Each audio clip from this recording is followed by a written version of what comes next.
Hey guys, welcome to Vony Movies Recap. Today I will show you a 2005 crime thriller film called Revolver.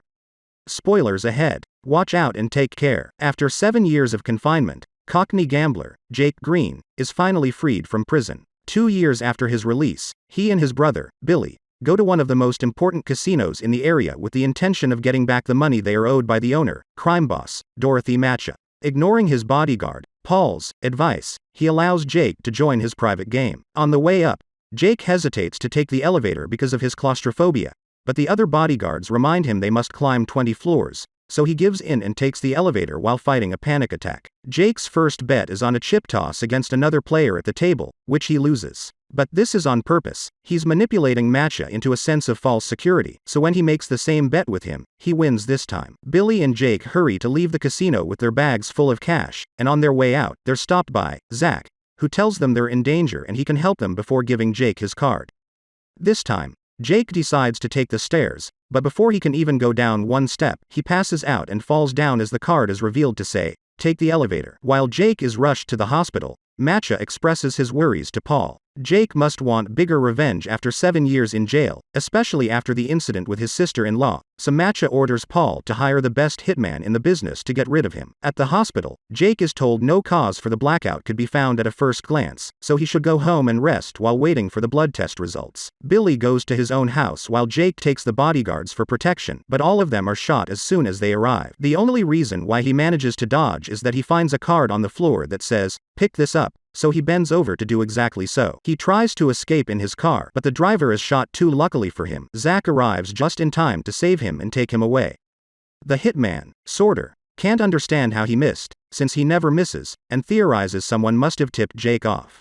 What he tells Matcha when he scolds him, however, is that he missed because he had a bad feeling. Meanwhile, Zach takes Jake to meet his partner, Avi, who has somehow put his hands on Jake's medical file. The test results are in. Jake has a rare blood disease that will cause his death within 3 days. The men offer Jake their protection in exchange for 2 conditions, which are not negotiable. He must give them all their money, and do anything they ask for, including answering any questions. They give him 3 hours to decide, but Jake leaves without saying a word because he's convinced they're trying to trick him. The results he gets at the hospital are the same ones, but Jaskier once again thinks the lab must have been paid by Zach and Avi, so he gets a second opinion from his private doctor, who also gives him the same prognosis. After threatening him with his gun to make sure he isn't also being paid, Jake admits he has no choice and, after taking money from the bank, goes back to accept the men's deal. As they go out for a ride, Avi explains they're loan sharks, and it'll be Jake's money that they'll be loaning. After visiting their first client to drop the money, Avi demands Jake to tell him all about his history with Matcha.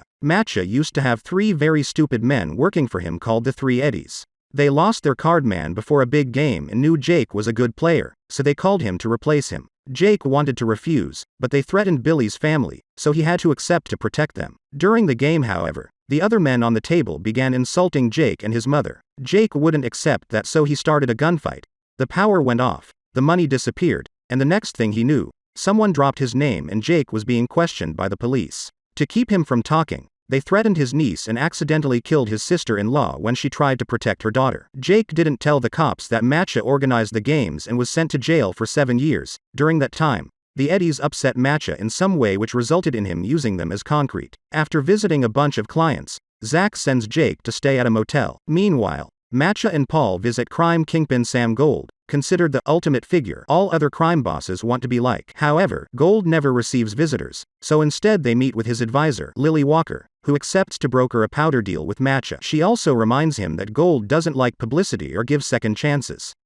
Sometime later, Jake gives Zach and Avi more money before he's asked about his time in jail while playing chess with Avi. Jake had been given 2 options, 14 years of normal time or 7 years of solitary, so he chose solitary. His cell was between 2 men's, a chess master and a conman, that had been there for a long time, and while they never talked to each other, they knew everything about each other. During the first 5 years of Jake's sentence, the 3 of them would communicate by sending messages written on the library books, and that was how Jake learned their formula to win any game in the world. The 2 men were planning a prison break and promised to take Jake with them, but when they finally left, they disappeared without a word and left Jake behind. When he was released 2 years later, he found out those 2 men had taken all his money and only left behind a note that said, "You can only get smarter by playing a smarter opponent." So Jacker started using the formula to make himself rich at various casinos. As the days pass, Jake Jake continues working by visiting various clients and giving away his own money. He's also supposed to threaten them if they don't pay, but he can't bring himself to hurt innocent, desperate people. Meanwhile, Avi and Zach are chaining the side of a wall to a truck, so when they pull, they break said wall and steal the safe on the other side. This safe has the powder Matcha had promised Lily, so when he finds out he's been robbed, he sends Paul to solve this no matter what it takes. Paul goes to see the rival triad kingpin Lord John, who accepts to provide them with the powder on such short notice but only for an overinflated price. Jake, Zach, Avi, and their team go to the hotel where the exchange will happen. They sneak into a room next to the thugs to make a hole in the wall and inject sleeping gas, putting both Matcha's and John's men to sleep. Then they steal the money in the powder, framing it to make it look it was Matcha that robbed John and vice versa. Sometime later, Jake gets a call from Billy, who tells him he's been asking around and has found out that Zach and Avi are so dangerous that not even gold would touch them, so Jake should get out of there. Jake doesn't listen and goes back to work, where he's being expected to shoot a scared client. He refuses and tries to shoot Avi instead, but he realizes the gun is empty right before Avi knocks him out. Jake wakes up hours later in the motel and gets a call from Avi saying he survived his third day, so he should get a checkup. After being visited by his niece and Billy, who leaves him a gun just in case, Jake goes to see his doctor, who confirms the diagnosis had been wrong and Jake is fine. He tries to call Avi and demand answers, but Avi only says he'll have to wait. Meanwhile, Paul has been gathering information, and Jake's name has come up as involved in all the problems his men have been going through, so Matcha orders him to kill him. When Jake returns to the motel, Avi and Zach are waiting for him and warn him that Matcha's thugs are waiting inside the room. Jake runs away and the men go after him, but he manages to lose them, especially when one of the thugs slips and shoots himself by accident. The other criminals find the body and think Jake did it. Jake goes to see Avi and Zach at their office, where they confess they've always known Jake didn't tell them the whole truth about his old deal with the Eddies. Those three clowns had been waiting for Jake when he got out of prison to kill him, since what he did caused them to get fired by Matcha. To save his life, he offered the Eddies a deal. Every month he would give them 3% of any money they would lend them.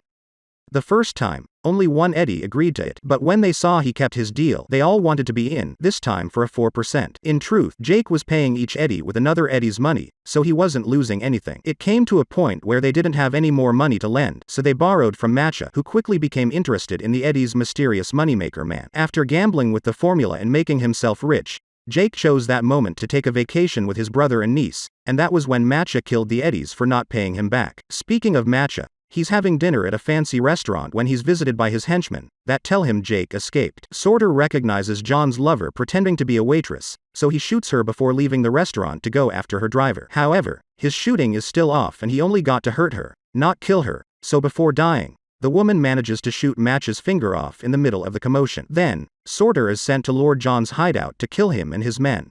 Back to Jake. He's still chatting to Zach and Avi while they play golf on a roof. They explain to him that nobody ever gets to see gold because he doesn't actually exist. He's just a representation of ego and the personification of greed. He only has power over those who invest in him. So what Jake needs to do is change the rules of what he allows to control him. Afterward, Jake takes the rest of his money from the bank and donates it all before sneaking into Matcha's bedroom. While fighting with the voices in his head that represent his ego, Jake apologizes to Matcha for tricking him out of his money, accepts him as the superior crime lord, and tells him he's made a donation in his name before leaving. In order to confront his fears, Jake takes the elevator, which gets stuck on the 13th floor. While fighting off a panic attack, he has a conversation in his mind in which he rejects his ego, finally stepping out of the game as a free man. Once the elevator being's working again, Jake reaches the ground floor and finds Matcha waiting for him with a gun, driven crazy by his own ego.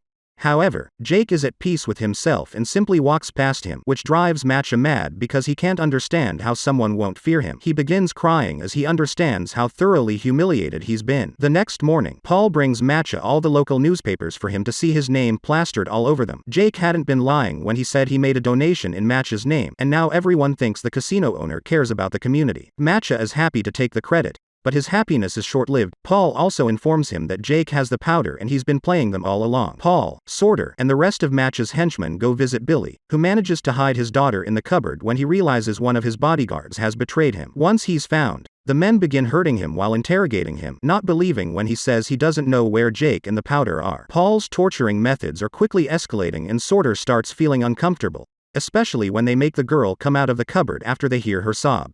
Refusing to hurt a child, Sorter rejects his ego and begins killing his fellow henchmen methodically and effectively, but he makes a mistake at the end and gets killed too. Meanwhile, Matcha is visited by Lily. She brings him a wreath sent by Gold, who isn't happy with seeing Match's name all over the newspapers since he doesn't like publicity. Lily also informs him that Match's time is over and he won't have a second chance, which sends him into another panicking frenzy. Avi and Zach take Jake and the powder to Match's casino, where Avi finally beats Jake at a game of chess while confessing the last few details of the story. He and Zach had been the men in the cells next to Jake's, and they always wanted to take him away with them, but he hadn't been ready to accept the truth, implying they have been nothing but merely figments of Jake's imagination.